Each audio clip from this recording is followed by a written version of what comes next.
प्रधानमंत्री नरेंद्र मोदी कल 2 दिनों के दौरे पर फ्रांस जा रहे हैं।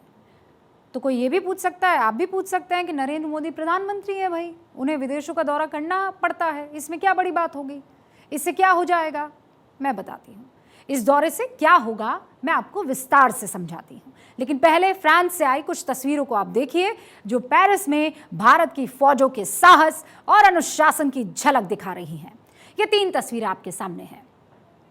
भारतीय सेना, भारतीय नौसेना और भारतीय वायुसेना के जवान आपको इस वक्त कदमताल करते हुए नजर आ रहे हैं। प्रधानमंत्री नरेंद्र मोदी के दौरे से पहले की यह तस्वीर है। भारत की तीनों सेनाओं की टुकड़ियां फ्रांस में परेड कर रही है। भारतीय सेना की जो टुकड़ी परेड में हिस्सा ले रही है वो पंजाब रेजिमेंट की है। इस सलामी परेड में भारतीय सेना की टुकड़ी की अगुवाई कैप्टन अमन जगताप, भारतीय नौसेना टुकड़ी का नेतृत्व कमांडर व्रत बघेल, जबकि भारतीय वायुसेना की टुकड़ी का नेतृत्व स्क्वाड्रन लीडर सिंधु रेड्डी करने वाली है। इन तीनों टुकड़ियों की परेड के अलावा राजपुताना राइफल्स रेजिमेंट का बैंड भी बास्टल डे परेड की रिहर्सल कर रहा है। सारे जहां से अच्छा हिंदुस्तान हमारा, यही इस वक्त फ्रांस में गूंज रहा है। बास्टल डे परेड में भारतीय सेना की परेड के लिए पंजाब रेजिमेंट को इसलिए चुना गया है, जिसका जिक्र अभी मैं कर रही थी, क्योंकि ये हमारी सेना की सबसे पुरानी रेजिमेंट है। इस रेजिमेंट ने दोनों वर्ल्ड वॉर लड़े हैं। मेसोपोटामिया, फिलिस्तीन, मिस्र, चीन, हांगकांग, दमिश्क के साथ फ्रांस में भी इस रेजिमेंट ने अपनी बहादुरी दिखाई थी। अब मेरे बगल में आपको एक तस्वीर दिखाती हूँ जो 1916 की है। इस दौरान अंग्रेजों की तरफ से भेजे गए सिख सैनिकों ने फ्रांस को जर्मनी के हमले से बचाया था। फ्रांस में मसीहा बनकर आए उन्हीं सिख सैनिकों का फ्रांस के लोगों ने दिल खोलकर स्वागत किया। अब 107 साल बाद फिर फ्रांस की धरती पर पंजाब रेजिमेंट के फौजी कदमताल करते हुए दिख रहे हैं। बास्टल डे परेड के फ्लाई पास्ट में हमारी एयरफोर्स के फाइटर जेट रफाल भी शामिल हो रहे हैं। मैं बार बार बास्टल डे परेड का जिक्र कर रही हूँ, ये बताना भी आपके लिए बहुत ज़रूरी है, मेरे लिए भी और आपके लिए जानना भी, कि बास्टल डे परेड आखिर है क्या। हमारे देश में गणतंत्र दिवस की परेड का जो महत्व है ना, फ्रांस के लिए वही महत्व बास्टल डे परेड का है। ये दुनिया की सबसे पुरानी मिलिट्री परेड मानी जाती है। इसका इतिहास फ्रांसीसी क्रांति से शुरू हुआ था, फ्रेंच रेवोल्यूशन। 14 जुलाई 1789 को फ्रांस में बास्टल के किले का पतन हुआ था। इसे आधिकारिक तौर पर फ्रांस की क्रांति की शुरुआत माना जाता है। इस क्रांति के बाद फ्रांस में राजशाही खत्म हो गई थी और लोकतंत्र कायम हुआ था। इसीलिए फ्रांस में 14 जुलाई को बास्टल डे पर मिलिट्री परेड की जाती है और इसे 233 साल से किया जा रहा है बदस्तूर। फ्रांस के राष्ट्रपति इसकी सलामी लेते हैं। फ्रांस के लोकतंत्र के लिए जो परेड इतनी अहम है, प्रधानमंत्री नरेंद्र मोदी उसी बास्टल परेड के मुख्य अतिथि बनकर जा रहे हैं। बास्टल डे परेड की तैयारियां, इतिहास को आपने जान लिया है, लेकिन अब सबसे काम की बात। प्रधानमंत्री नरेंद्र मोदी कल और परसों फ्रांस के दौरे पर हैं, तो वहां होगा क्या? इस दौरे में भारत और फ्रांस के बीच डिफेंस, टेलीकम्युनिकेशन और स्पेस समेत कई क्षेत्रों में डील हो सकती है। इसमें सबसे खास होगा समुद्री फाइटर जेट रफाल एम का सौदा। डिफेंस सेक्टर में सबसे बड़ी डील होने का अनुमान अब इस वक्त लगाया जा रहा है, जिसमें 26 समुद्री फाइटर जेट रफाल एम और 3 स्कॉर्पियन श्रेणी की सबमरीन खरीदने की डील तय हो सकती है। और यह भी माना जा रहा है कि यह सौदा करीब 90,000 करोड़ का होगा, जिसमें भारत की नौसेना को 4 ट्रेनर विमानों के साथ 22 सिंगल सीटेड रफाल एम मिलेंगे। इनको इंडियन नेवी अपने एयरक्राफ्ट कैरियर INS विक्रमादित्य और विक्रांत पर पुराने मिग 29 की जगह तैनात करेगी। भारतीय नौसेना के पास अभी फाइटर जेट्स और पनडुब्बियों की कमी है और इसीलिए जब ये डील फाइनल होगी तो हमारी नेवी और ज़्यादा मजबूत और ताकतवर हो जाएगी। डिफेंस डील के अलावा इस दौरे में कारोबार और कूटनीति पर भी जोर रहने वाला है। PM मोदी फ्रांस में कई बैठकों में शामिल होंगे। वो एक प्राइवेट डिनर में फ्रांस की कंपनीज के अलग अलग CEO से मुलाकात करेंगे। अभी भारत और फ्रांस के बीच बायलैटरल बिजनेस या जो ट्रेड है, द्विपक्षीय व्यापार, वो लगभग 10.7 बिलियन यूरो का है। 10.7 बिलियन यूरो।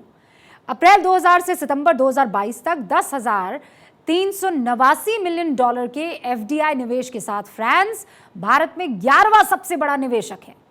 इसके बाद पीएम मोदी बास्टल डे पर मशहूर लोअर म्यूजियम में डिनर में शामिल होंगे। वो फ्रांस के प्रधानमंत्री और वहां की सेनेट और नेशनल असेंबली के प्रेसिडेंट समेत कई नेताओं से चर्चा करेंगे। इस तरह की बातचीत कूटनीति के लिहाज से बहुत अहम होती है। दुनिया भर में सब देशों के बीच कारोबार और बातचीत होती रहती है। इस ग्लोबल वर्ल्ड में हर देश को दूसरे देश की जरूरत पड़ती है। कोई देश किसी देश से कटकर रह नहीं सकता है, ये क्लियर समझ लीजिए। लेकिन इंसानों के बीच दोस्ती महत्वपूर्ण हो जाती है, यानी आप उसे कितना पर्सनल ले जा सकते हैं।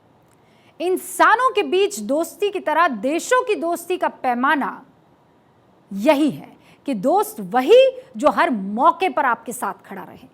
और इस पैमाने पर फ्रांस भारत का पक्का सच्चा एकदम बेस्ट फ्रेंड साबित हो रहा है।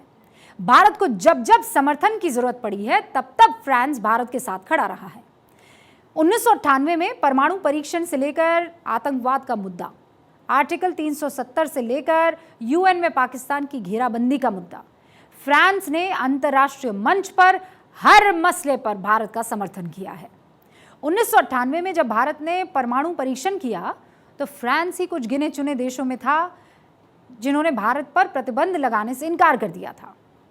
यूरोपियन यूनियन से इंग्लैंड के जाने के बाद फ्रांस यूरोप का अकेला देश है जो परमाणु बॉम्ब से लैस है।